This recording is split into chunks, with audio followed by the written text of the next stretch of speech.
السلام علیکم ناظرین and welcome to our channel with new update. دوستو، پاکستان کی J-31 5th generation fighter jet کی خریدنے کی خبر جیسے ہی سامنے آئی تو انڈیا بھی اپنے نئے جہاز کے لیے ہاتھ پاؤں مارنے لگا، اور بھارت کی ایئر فورس بھی اپنی حکومت پر زور دینے لگی کہ انہیں بھی ایک پاکستان کے مد مقابل 5th جنریشن فائٹر جیٹ چاہیے۔ دوستو، یہ پاکستانی ایئر فورس کا اچانک سے کیا گیا ایک ایسا فیصلہ تھا کہ جس نے بھارت کی تمام اسٹریٹجی اور پلاننگ کو ناکام کر کے رکھ دیا ہے، اور اس وقت بھارت کے تمام یوٹیوبر USA سے F-35 اور F-22 خریدنے کی باتیں کر رہے ہیں، جو کہ ناممکن ہے۔ اور اس J-31 کی خبر کے بعد بھارت خود بھی ایک نئی اسٹریٹجی پر غور کر رہا ہے، اور ان کی حکومت نے ایک نئے سرے سے نیا فائٹر جیٹ خریدنے کی پلاننگ شروع کر دی ہے۔ تو چلیے اس ویڈیو میں بات کرتے ہیں کہ بھارت کے لیے کیا پاسبلٹی ہیں اور وہ کون کون سے جیٹ اور کون سا جیٹ خرید سکتی ہے، کیونکہ بھارت حکومت ہر صورت میں پاکستان سے پہلے اپنی بیڑے میں 5th جنریشن جیٹ کا اضافہ دیکھنا چاہتی ہے۔ ویسے تو بھارت F-35 اور F-22 رافٹر لینے کی باتیں کر رہا ہے، لیکن ساری دنیا جانتی ہے کہ ارجنٹلی پاسبل اس کے لیے یہ ایک ہی آپشن ہے کہ وہ رشیا سے بنا بنایا Su-57 خرید لے۔ لیکن اگر Su-57 جیٹ کو دیکھا جائے تو یہ ابھی تک رشین ایئر فورس کی ضرورت کو پورا کرنے کے لیے بھی کافی نہیں ہے، یعنی ان کی اتنی تعداد نہیں ہے کہ رشیا انہیں سیل کر سکے۔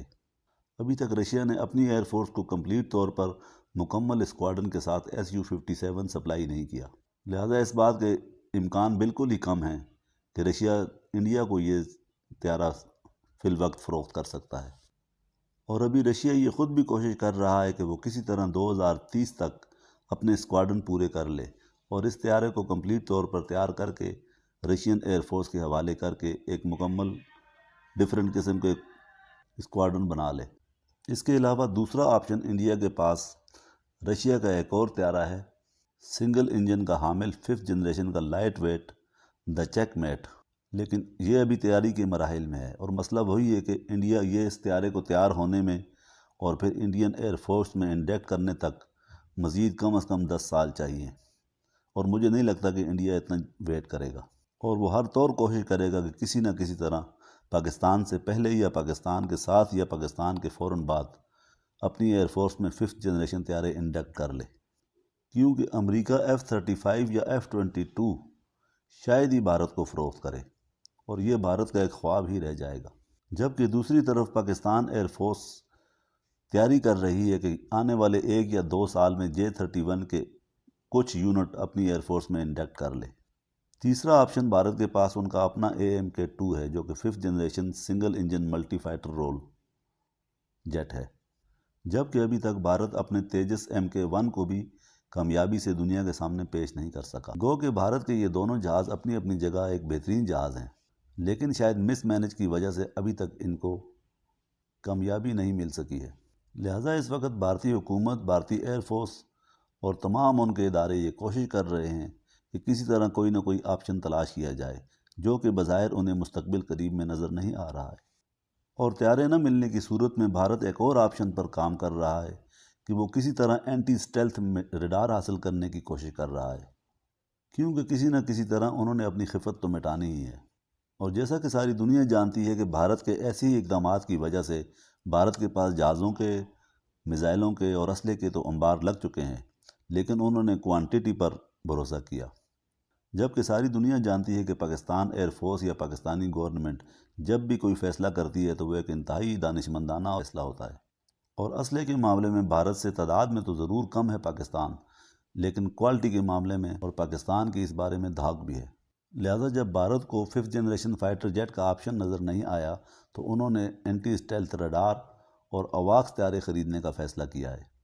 اور AWACS کے ساتھ ساتھ لمبی دوری والے ایئر میزائل بھی بھارت اپنی فورس میں انڈکٹ کرنے کی کوشش کر رہا ہے۔ اور بھارتی آفیشل کی طرف سے ایک فنی نیوز بھی سامنے آئی ہے کہ وہ اپنے رافال طیاروں پر ایسے ریڈار نصب کرنا چاہتا ہے جو سٹیلتھ طیاروں کو انگیج کر سکے۔ اس کے علاوہ بھارت کی طرف سے ایک اور خبر بھی سامنے آئی ہے کہ MK تیجس مارک 2 کو ختم کر دیا جائے اور اس کی جگہ کوئی 5th جنریشن فائٹر جیٹ خریدا جائے۔ اب پاکستان کے اس فیصلے کو دیکھیں تو ایک J-31 خریدنے کی خبر نے بھارت کی ایئر فورس کی تمام اسٹریٹجی، تمام پلاننگز اور ان کی تمام سوچیں تبدیل کر کے رکھ دی ہیں، اور انہیں سمجھ ہی نہیں آ رہی کہ وہ کیا کریں۔ ہاں، یوٹیوبروں کی دنیا میں، انڈین یوٹیوبروں کی دنیا میں بھارت ایک سپر پاور اور تیجس ایک 5th جنریشن فائٹر جیٹ تیار ہو کر ہواؤں میں اڑ رہا ہے، جیسے ان کی باتیں ہواؤں میں اڑ رہی ہیں۔ اسی لیے بھارت اب اپنی پرانی اسٹریٹجی کو بھول چکا ہے اور رفال کا نام ہی نہیں لے رہا، اور اس کے بدلے میں کبھی وہ لمبی دوری کی میزائل، کبھی اسٹیلتھ رڈار اور مختلف قسم کے ڈیٹیکٹر ڈھونڈ رہا ہے جو کہ 5th جنریشن فائٹروں کو کاؤنٹر کر سکیں۔ لیکن اگر 5th جنریشن کے فائٹر اتنی آسانی سے کاؤنٹر ہو سکتے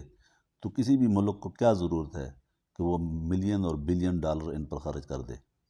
کیونکہ انڈیا کو یہ بات اچھی طرح معلوم ہے کہ جب پاکستان سے آفیشلی طور پر کسی بھی چیز کا اناؤنسمنٹ کی جاتی ہے تو پاکستان پھر بڑے دانشمندانہ طریقے سے اس اناؤنسمنٹ کے ساتھ اپنی ڈیل کرتا ہے، جیسا کہ ان کا تیجس ابھی تک تکمیل کے مراحل میں ہے،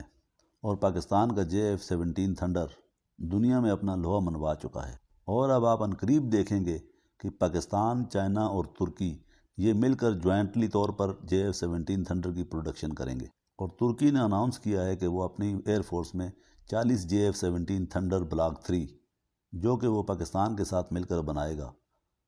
ان JF-17 تھنڈر سے وہ اپنے پرانے طیاروں کو ریپلیس کرے گا۔ آج کی ویڈیو میں بس اتنا ہی ہے، ملتے ہیں کسی نیکسٹ ویڈیو میں، تب تک کے لیے اجازت دیجیے، اللہ حافظ۔